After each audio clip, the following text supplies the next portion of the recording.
Anna, thank you very much for reading. And I think you heard it as Anna read, but I need to ask you if you still have nightmares. I need to ask you if you remember what that feels like, because that is the emotion we need to have. I don't get nightmares very often, but there was one recently where, do you know theatres that have retractable seating? There was some of that in my nightmare, and guess where I was? I was inside the seating and it was closing and I couldn't find the way out, and I woke up in a cold sweat. Literally, I didn't know that was real, but I did. Trying to get out of the door of the room I was in. By the door, it was horrible. And that tells you, I hope not too much about my psyche. If you're worried, come and discuss with me. I'll tell you why. It was a few years ago. I'll tell you where I was, what it was that was stressing me out. And actually that is a little bit like Daniel's nightmare, because there is a real political event that he is stressed out about, which is there in verse 1. It is the first year of Belshazzar, king of Babylon. And if you were here last week, you'll know that Belshazzar had replaced the family of Nebuchadnezzar, who were very friendly to Daniel and made him very popular in the government and very important. And there was a coup, a revolt. And Belshazzar is now in charge. And the one thing you don't want to be after a coup or a revolt is prime minister of the last government. So Daniel is probably a little bit nervous. He has this dream about how uncertain the world is and what on earth is going on. But unlike my nightmare has, I think, no value in predicting the future. No importance whatsoever about whether I go near retractable seating or anything like that. It was just a stressed out nightmare. But Daniel, in his nightmare, Daniel gets the future of the world. It's quite a big response to his worries about politics. He gets, at least 600 years of world history. But I think, as we'll see, potentially everything you need to know, or nearly everything, for the next thousands and millions or however long world history has left to run. So if you're inclined to read this as if Daniel just kind of picked up a pen and wrote us some nice stuff to read, you need to see him in verse 28. He is utterly, utterly terrified. And that's where we need to be. And maybe as Anna read, you could tell that we are in a bit of a different sort of literature this evening, a bit of a different kind of writing. This is writing particularly about the end of the world, and they call that kind of writing apocalyptic writing. It's the kind of writing we get in the book of Revelation, which you may have read when you were 15 and into kind of wearing black and that sort of thing. And we need to know two things about reading apocalyptic literature. So first thing you need to know is it means lots and lots of very weird websites. If your normal way of preparing for Sunday night at St. Helen's is to read the passage and then Google the chapter to see, what different people say about it, I don't recommend that with Daniel 7 at all. You can have a couple of very interesting hours looking at that, because every crank and nutcase who doesn't like somebody in history at the moment latches onto chapters like Daniel 7 and says, there they are, Napoleon. Well, they didn't have websites then, but same sort of thing. That's exactly what they did. And just a general point about websites. I can probably see some people who work building websites. I'm very sorry. But in general, websites are not as good as books. In general, websites are not as good as books. Some websites are careful and thoroughly researched and take everything seriously. But at least with a book, you can tell who wrote it and whether they are 13 or not. And whether anybody else has read their book and checked it and that sort of thing. Though, as we'll see with Daniel, there are some serious books to disagree with as well. But don't worry too much about the websites. Okay, that's the first thing. Second thing you need to know about apocalyptic literature is that the details are made deliberately huge and vivid and scary, but that they are not all of them literal or consistent.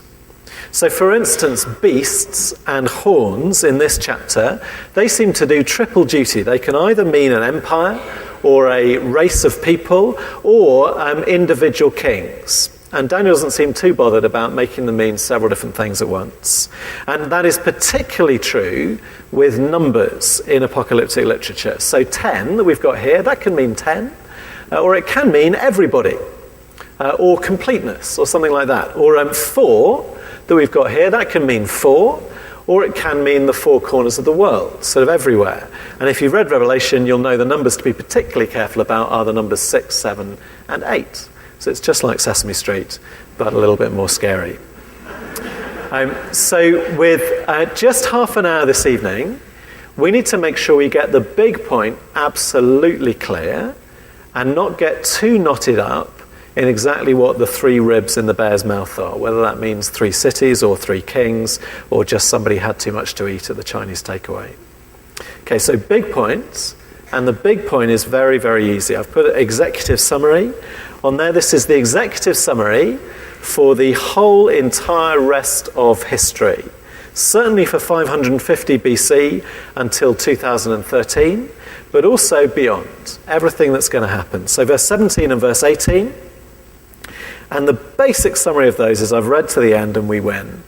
I don't know if you're in the habit of writing things in other people's Bibles. Please don't do that in the church Bibles. When I was a teenager, that was what you had to do at the end of every kind of Christian meeting or event. You all had to pass your Bibles around and write something profound and wise in the front. I hated it. I hate writing in books anyway.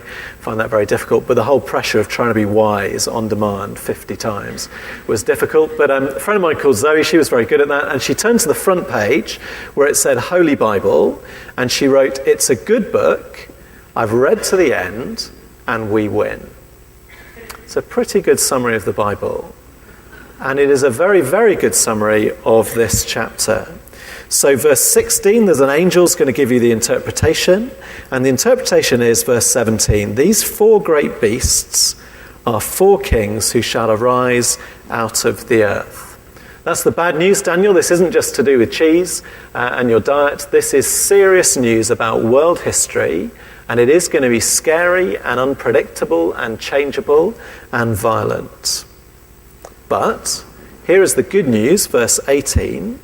"The saints of the Most High shall receive the kingdom and possess the kingdom forever." And in case he doesn't get it, forever means forever and ever.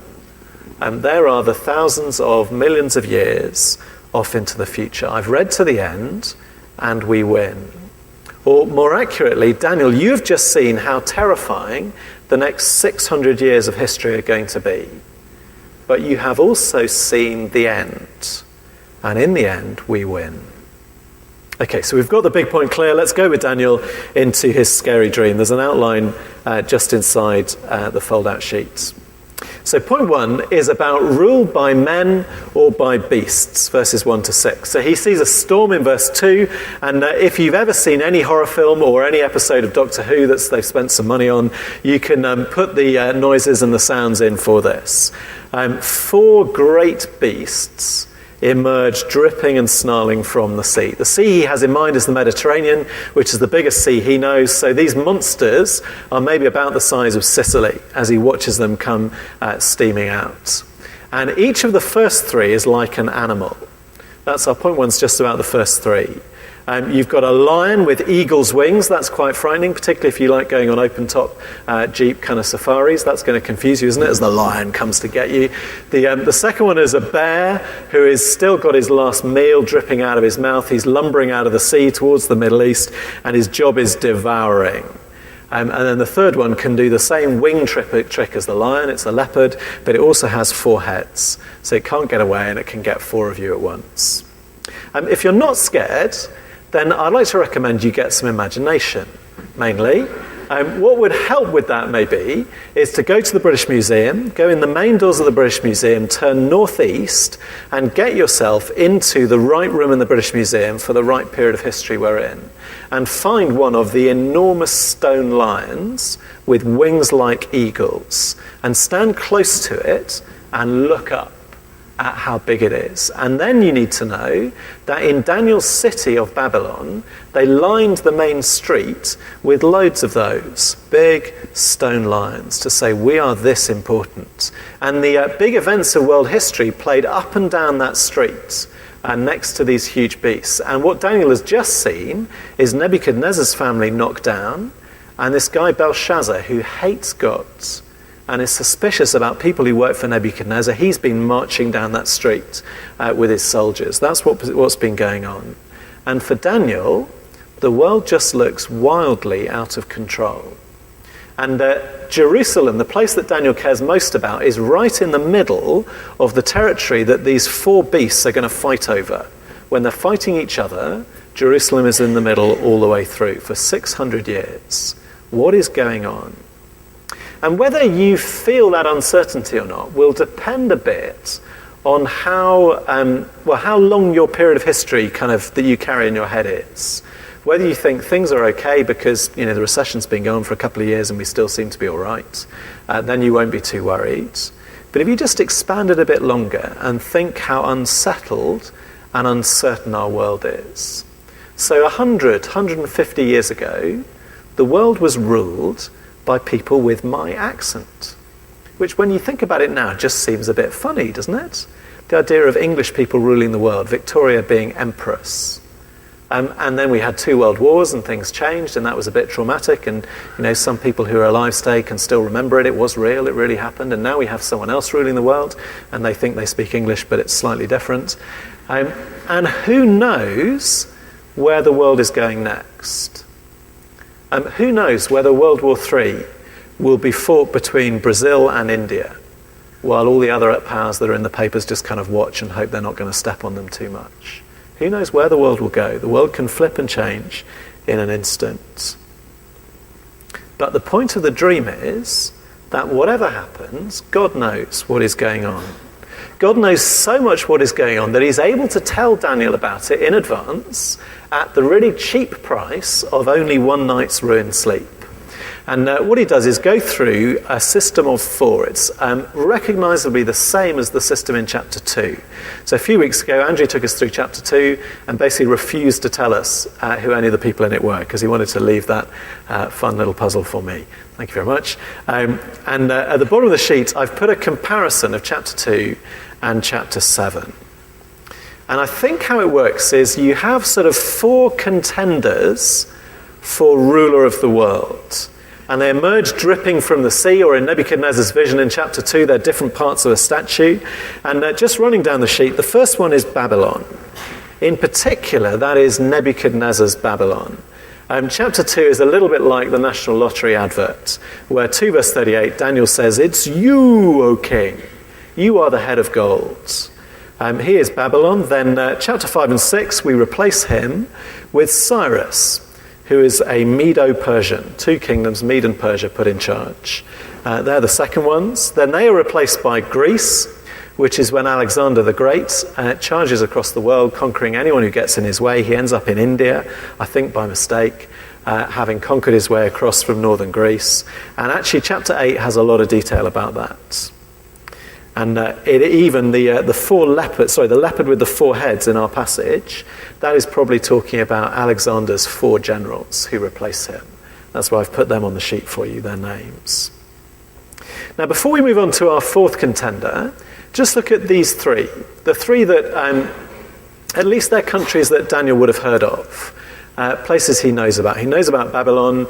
Cyrus the Persian just won a big victory in the year that he's writing this that sets him on. Medo-Persia just became real this year. And Greece he knows about. They're the people a long way away.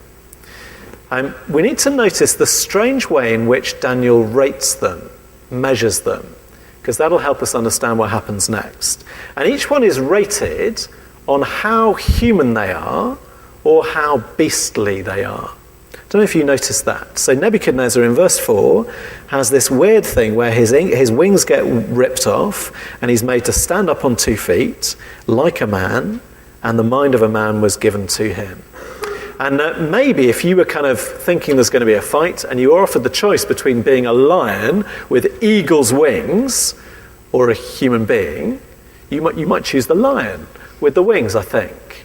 But that just shows you need to think a bit more about zoos and which type of creature is being hunted to extinction and which one has all the guns. Because in verse 4, the plucking off of the wings, that's not an attack, that's a promotion. It's referring to the time in chapter 4 when Nebuchadnezzar goes from living like a beast with hair like eagle's wings, it says, to being like a man again. He gets his mind back. He spends a period with a beast's mind until he acknowledges that God rules. Because in Bible terms, if you want to say we are a really powerful nation, then the thing you should choose as your badge is not a lion like England or an eagle like America or a bear like Russia.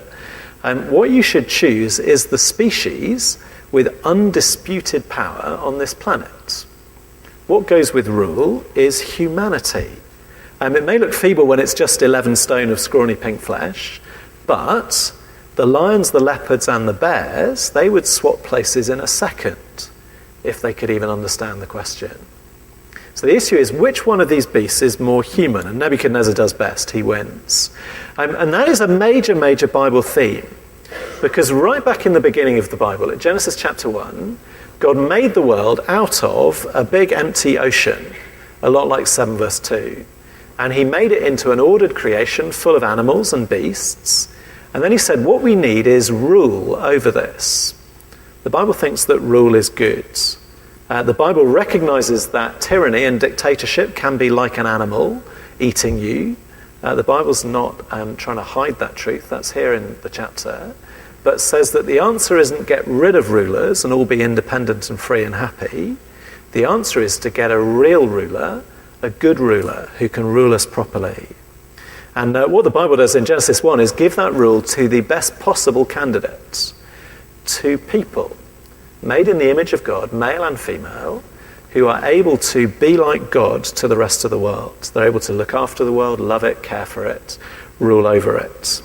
And that's what the Bible sets up as what proper rule looks like. Human being over the world under God. And what Nebuchadnezzar is a picture of is somebody who tries to do Genesis 3, basically. He rebels against God. He thinks he's important enough to set up people to worship him. He's very arrogant. He's very proud. He takes on God. And God says, you get back in your place, and turns him into an animal. Are you going to be an animal or a human being? And the Bible says that most of human rule since Genesis 3 is basically animal, recognizably animal, which is why monarchies and republics and theocracies and democracies and supreme Soviets and whatever you want, they all fall into corruption and torture and abuse and war. Rule by beasts is what most of the planet would recognize most of the time. And actually the destruction of our world is part of that. Instead of ruling over it as people who care for the world, we've been chewing it up like beasts. But a Bible believer like Daniel isn't giving up hope, because he's looking for a time when God will redo Genesis 1 and 2. We've got read to the end, and we win. That's what he's expecting. And through the Bible, we have promises that point towards a human being who will rule again. I've put one quote on the sheet, which is Psalm 8, where David, the king, the best king we've had so far, just thinks a bit about how crazy it is that human beings rule the planet. He says, look, God, you made stars and planets. What are you doing caring about 11 stone of feeble flesh? He says, but you have given the rule, dominion over the works of your hands, and you've put all things under his feet. And actually the Bible promises focus around that man David and say what we're looking for is somebody a little bit like him. He was beastly too in his own way, but what we're looking for, Psalm 2, Psalm 110, we're looking for a human being descended from David, a Messiah or a Christ, an anointed king, who can be a bit like Adam and Eve should have been, who can replace beastly rule with proper human rule. Okay, so there's 3 beasts, one of whom does a bit better and is a bit human-like. But that's Empires 1, 2, and 3. Maybe Empire 4 will be better. And that's probably what Daniel's hoping as he goes in. So point 2, is it better? Rule by monsters. So the focus of the whole dream is on this 4th beast. Verse 19, it was different. This is, if 1 to 3 was just from a normal horror film, this is something special. We cannot even think of an animal to compare this to. It's the best horror films. I'm halfway through one at the moment, so please don't tell me how it ends. But it's one of those ones where it just hides from you what the monster is. It won't tell you. Because you just have to imagine. I'm not going to tell you what this one looked like.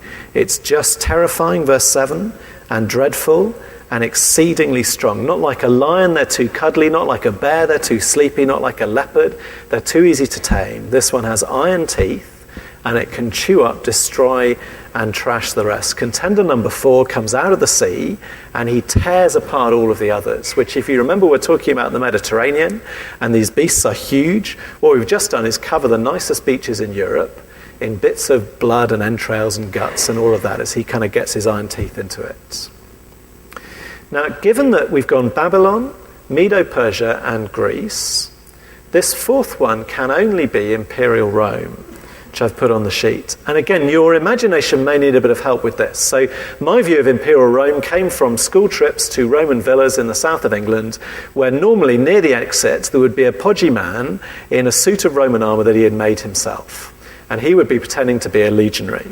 And if that's your image, that the Romans were kind of silly people in skirts with buckets on their head, then you will have trouble being frightened by these verses. But actually the Romans, well, they were the Marines of their day. In fact, together they made themselves the tanks of the day and stormed their way across the world, crushing and smashing and shattering. From Scotland to Africa, from Spain to the wrong side of the Black Sea. These people came out of nowhere. At the time Daniel's writing, they're being ruled by some people called the Etruscans, who I guess some of you haven't even heard of. And that is where they've come from. And Daniel would have been terrified of them if he'd met them. In fact, if we think anybody living here in London from about 50 BC to 400 AD would have had no trouble understanding exactly why Daniel wakes up in a cold sweat. The Romans are coming. And if you were worried about Belshazzar the cuddly lion, you have no idea how bad things are going to get once the monster from the deep gets going. And we're told Rome has 10 horns. That verse 24 says our 10 kings, though I think we can't be sure whether that's 10 all at once, sort of provinces and governors and prefects, or whether that is 10 in order. But what you've really got to worry about is the one king who will be worst of all. Verse 8, a little horn, and he looks a bit human, eyes of a man. But actually what he's doing is Genesis 3 as much as he possibly can. He is opposed to God's people.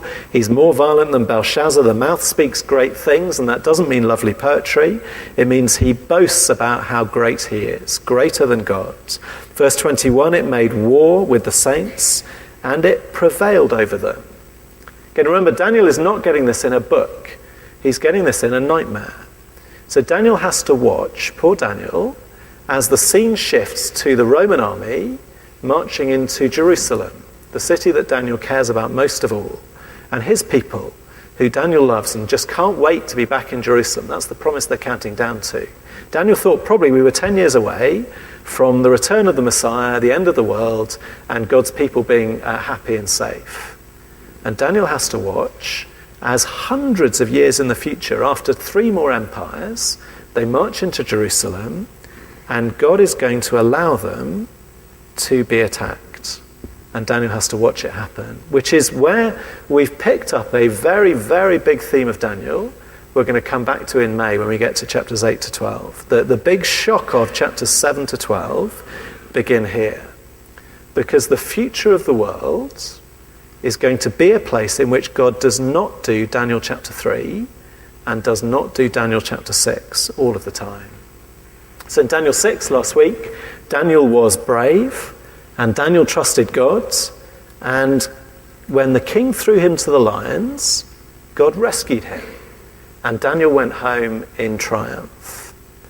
But in the future, after the return from exile, God's people are going to be brave, and God's people are going to trust God, and God is going to allow the lions and bears and leopards that rule over them to make war on them and prevail over them. Verse 25 gives us some detail. This king he'll speak words against God.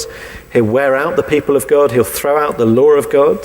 And the end of the verse tells us the people will be given into his hand, and not just for one night in a lion pit, but for a time. And for twice that times, and even for another half a time as well. The reason Daniel wakes up terrified is because he understands the dream. He was anxious in verse 15, and then an angel comes and explains it to him. That's a pretty good Bible study, isn't it? If an angel comes and explains it to you. And if you ever thought that Bible study should always end up with you feeling calm and peaceful, you need to think again. He is in pieces because he understands it. He knows that the future of the world is full of danger, and for at least one period of time, God's people are going to be at the mercy of the monsters. Now I'm going to leave out a whole section about the history of this and arguing about the history. Please ask questions if you'd like to on that, why we think it all slots into place like this. Please do. because I want to save our time. We've got about 5 minutes left to just answer the two final questions, which are basically about, are we stuck like this forever? So the world is going to be ruled by beasts. God's people are going to be stuck in the middle of it. The beasts are going to fight each other over it, and we're going to get crushed and beaten up and hurt. Are we going to be like this forever? Well, point 3 says, who is the boss? Verses 9 to 12. Just when things are at their most terrifying with the little horn, everything changes at verse 9. And it's as if, I don't know how you do this in a film actually, but it's as if we think we've been watching a film where 4 drug lords are kind of shooting each other and stabbing each other with knives, and it's all gritty and nasty, and then suddenly film directors are kind of thinking, I know how we do this. Then suddenly the lighting changes, and you realise actually you've got 4 5-year-olds arguing over who's got the Spider-Man toy. Because the teacher has just come in the room, turned on the light, and said, what do you think you're playing at? Is the scene of verses 9 to 12. It's the main point of Daniel 1 to 6 so far, so I'm not going to labour it. It is that whatever it looks like, however powerful the human being on the throne, however beast-like and monstrous, who is the boss? God is the boss. The image of God here, it is, unfortunately, it is where people get the greetings card image of God as an old man with a fluffy white beard. But you can tell they've not been reading Daniel 7 very carefully. Don't think feeble geriatric. He's not old, he is ancient. As in, he has been existing ever since days first began to exist. That's the point. And if he has white hair, that is only because people with white hair are the ones who know everything. That's who he is. And if you think that he's an old man, then what you really need to know is you've got to stay out of the way of his mobility scooter, because the wheels are made of fire, it shoots fire, and really it is the highest throne in the courtroom of heaven. And his army of 10,000 times 10,000 is ready to do what he says. And God has come to judge the behaviour of the kings of the world. If you remember, we said these chapters, this is the last one written in Aramaic, in the language that the kings spoke. So addressed to the world, it says, well, God can see what you're doing. What does God think of dictators who rule like beasts? Is God scared of them? No.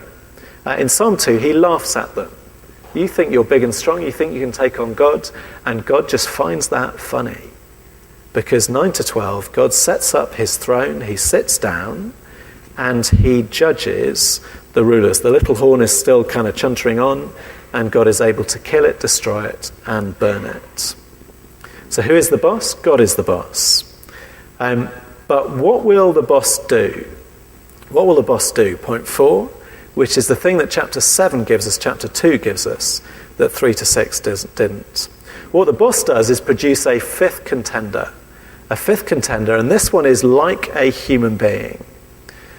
Which, with the context of what we've been seeing, is really good news. Not like an animal, but like a fully human. They came from the sea. Contender number 5 comes from the heavens. He is God's candidate. He comes to God, the Ancient of Days, and God says, why don't you rule forever over everything?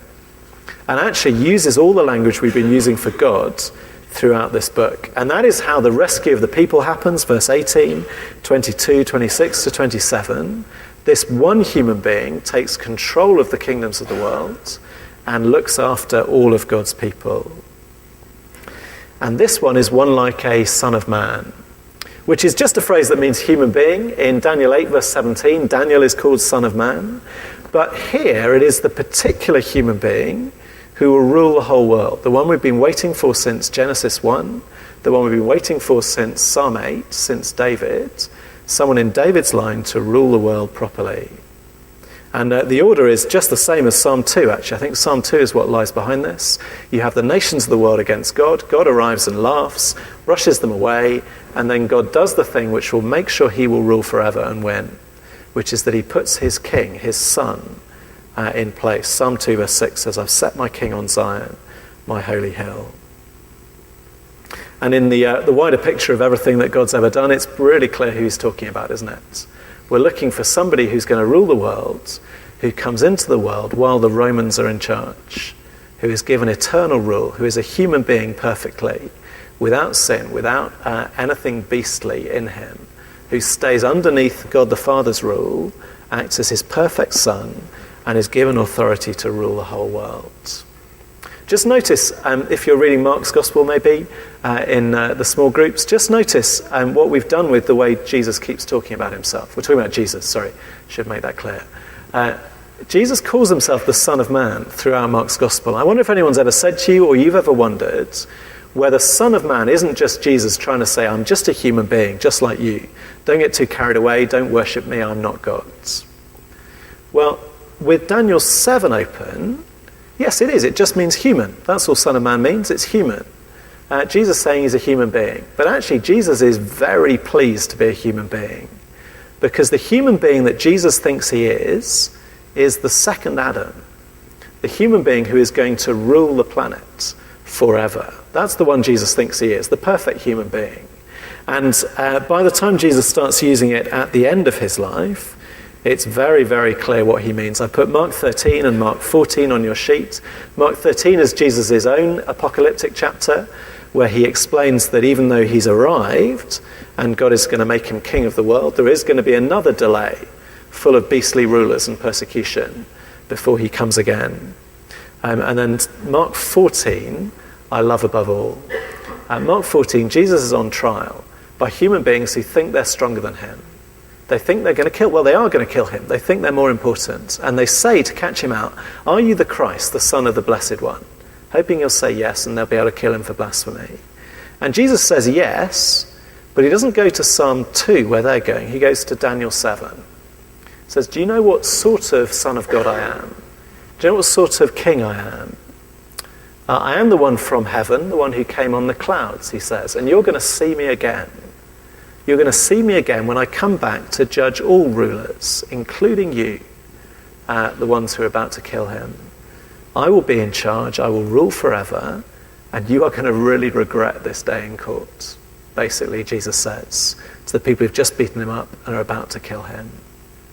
So in terms of application, again, I'm leaving out stuff about who the 10 horns are. Please ask that question if you want to know. In terms of application, it's Mark 14 or it's Psalm 2. The world divides into two groups of people. You're either with this king or you're against him. You're either in the army that's trying to knock him off the throne, thinks that you can be in charge without him, or you're one of his people that he's going to come back and rescue. And Daniel 7, Psalm 2, Mark 14 puts it very, very plainly. You need to be wise, Psalm 2 says, and fear this Son, fear the God who rules the whole world, and make friends with him. Kiss the Son. Ask for forgiveness. Ask to be one of his people instead of carry on fighting against him. I'm going to pause there. I'm going to pray, and then I think William will come and tell us how question time is going to work. Father God, pray that you would help us as we read this to feel Daniel's fear, as we think of a world still full of violence and anger and pain for being one of your people. But still, Father, would we see Daniel's confidence that the Lord Jesus has come and is going to return, and all rule will be given him. And on that day, it will be clear that being his people was the right decision. Lord, please would we trust and endure to the end, trusting him. Amen.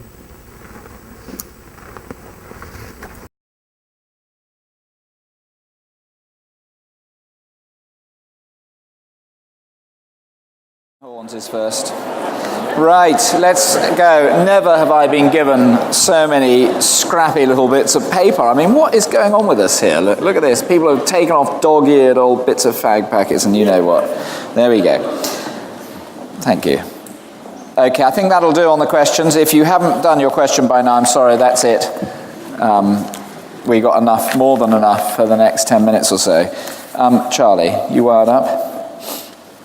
I've had about 20 questions. Can you please explain the 10 horns? Yes, thank you.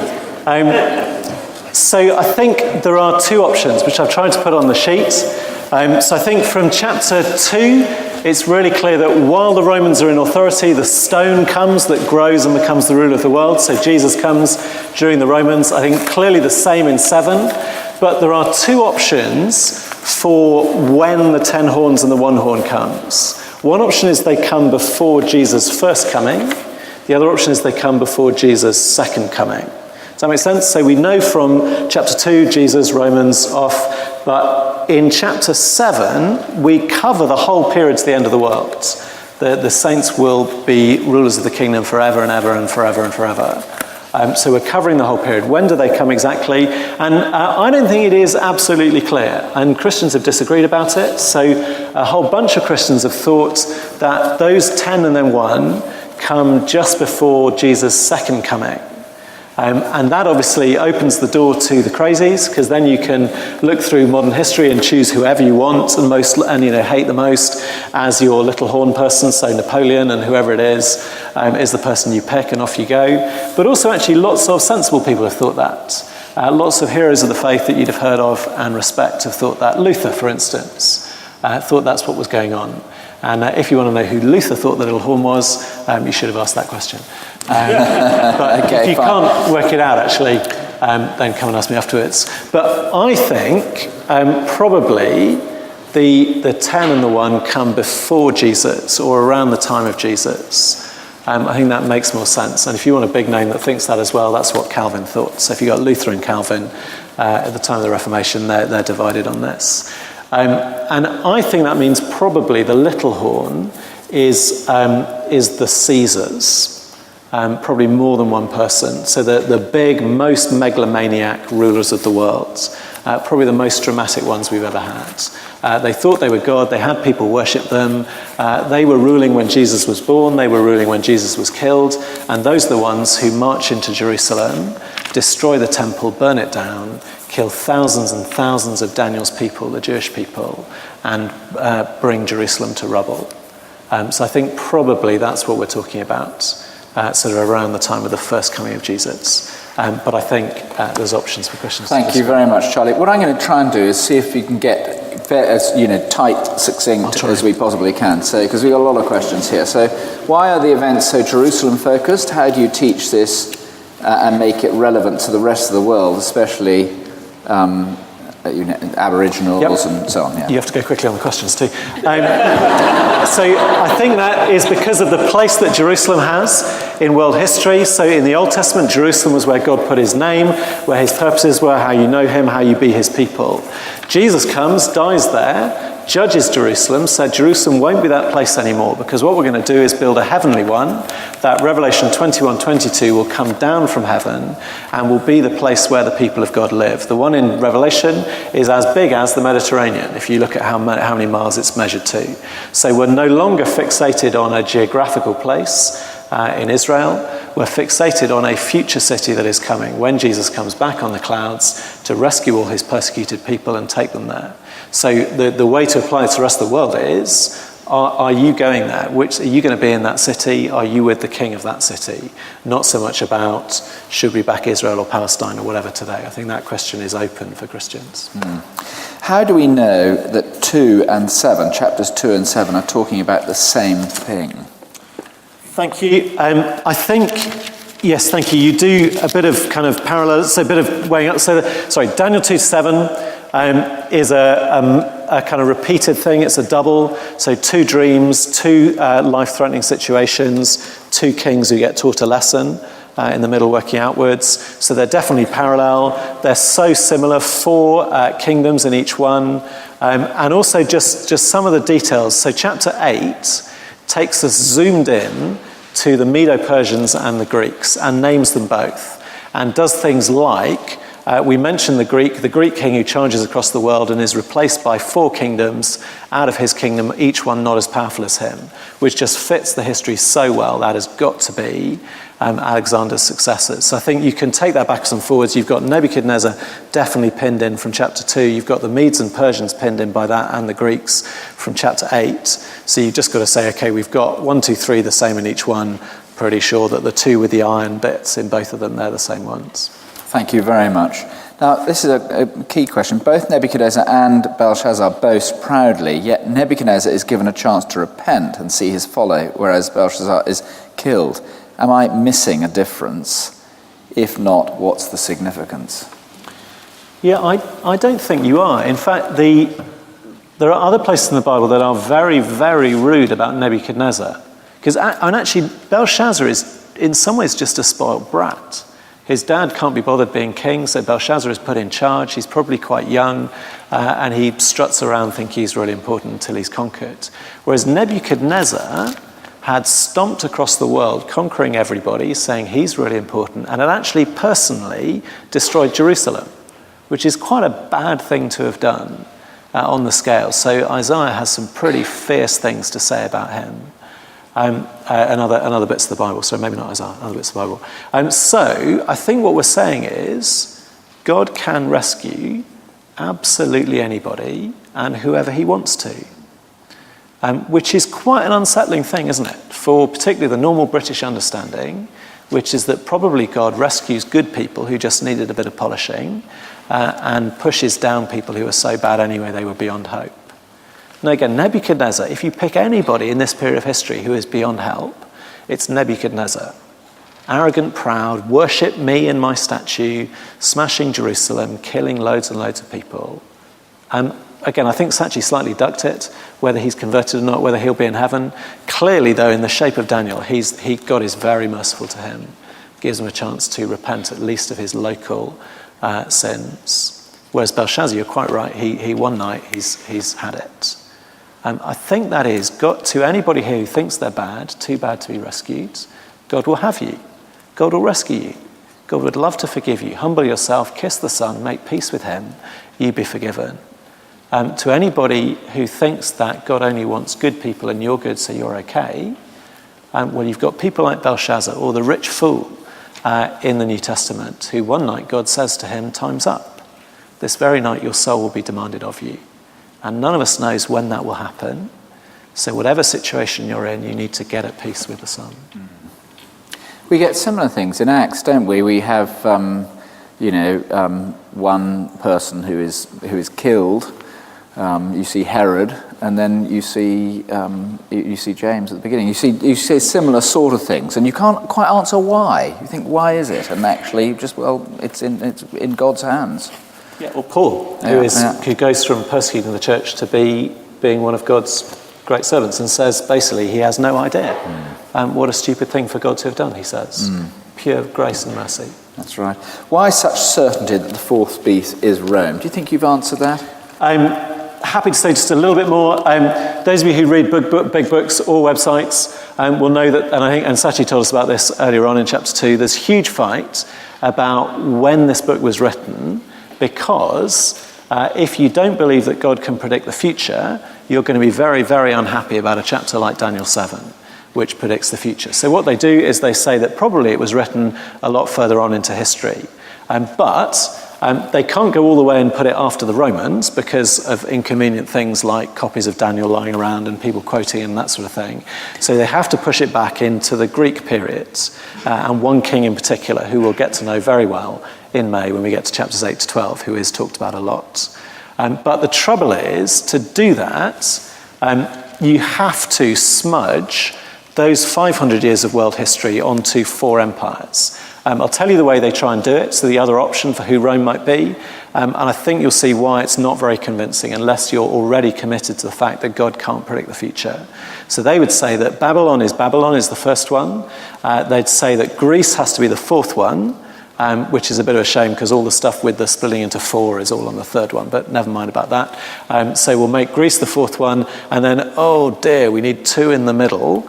So what they do is they say, let's say the second one is the Medes, and the third one is the Persians. The trouble with that is that in 550 BC, when the events of Daniel 7 happen, Cyrus the Persian has just put an end to the Median kingdom by killing Astyages, his grandfather, and taking over his kingdom, and they become one kingdom. So yes, there is Darius the Mede, who appears in these chapters, but he is clearly Cyrus's deputy. There's only one kingdom there. So you've got to try and kind of spread history over 4 kingdoms when really it just obviously belongs in 3. Could you give some tips on knowing when to interpret texts as literal, apocalyptic, poetic, or whatever? So we've got all these different types of literature in the Bible. How do you decide when you're going to interpret, say, well, this is apocalypse and so on? Yeah, thank you. Some of it is just straightforward learning to read, I think. So, and the learning to read is largely comparative, isn't it? So how do my small children know when I'm saying something that's true and when something that isn't? I told a 6-year-old yesterday that if he didn't wear his scarf, he'd get cold, and I'd take snow and stuff it down his neck. And a 6-year-old I'd never met before, he did not look frightened. He looked at me and said, "Oh, my daddy does those jokes too."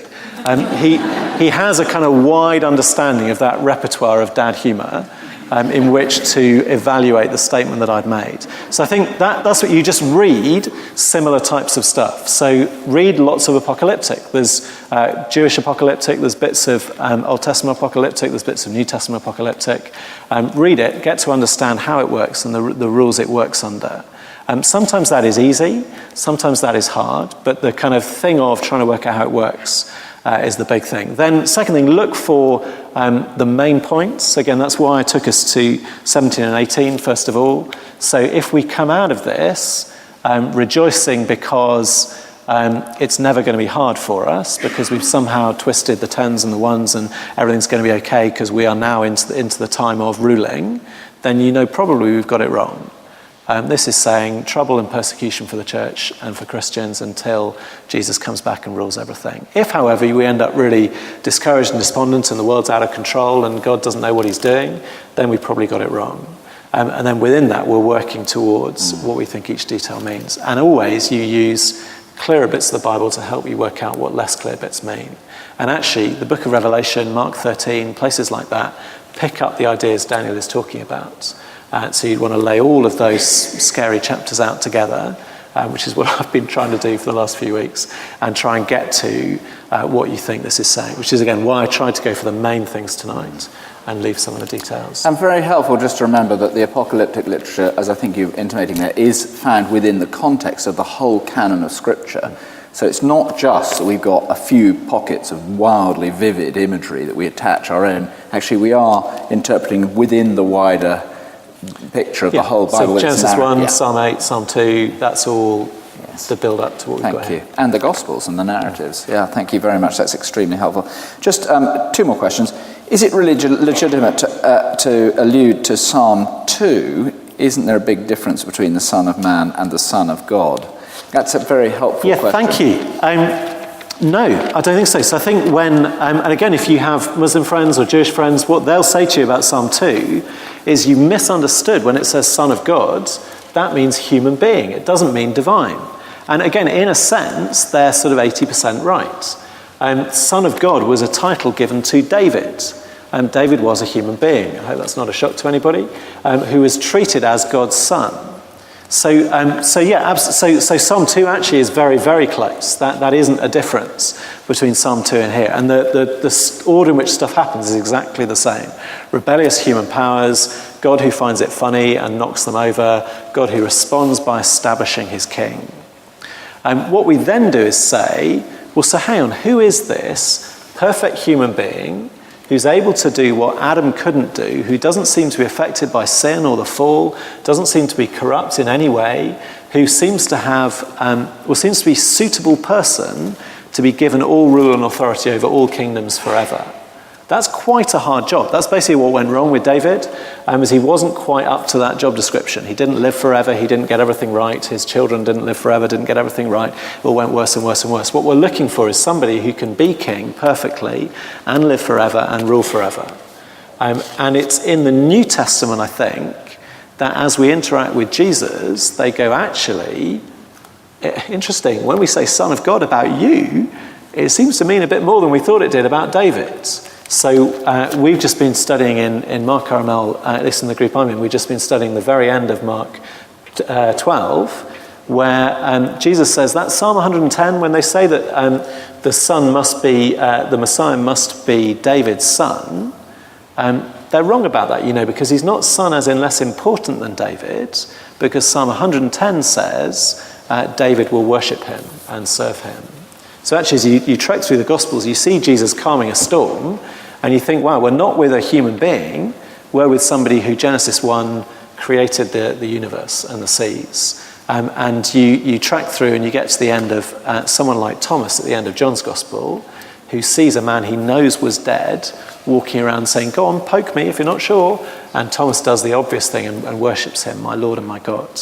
and Jesus accepts his worship. You've got it, you've understood.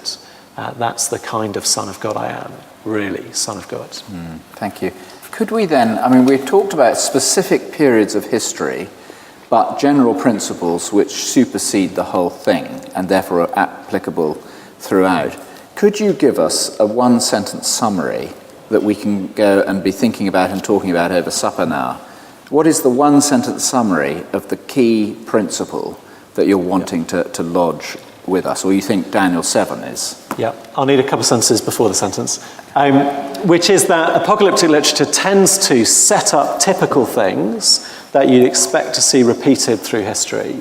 So with that in mind, the thing that happens in Daniel 7 is, to try for a sentence, the world looks wildly out of control and will be very difficult to live in as a believer in God. But God is still the boss and has responded by making Jesus the ruler of the world. Thank you very much. Well, that's a tremendous thing to be taking into this week as we think about the death and resurrection of Jesus over the next few days. Thank you. Charlie, many, many thanks. We're going to sing now, and we're going to sing same ideas around Jesus, the Son of Man, the ruler, judge, Lord. Lo, he comes with clouds descending. Let's stand and sing together.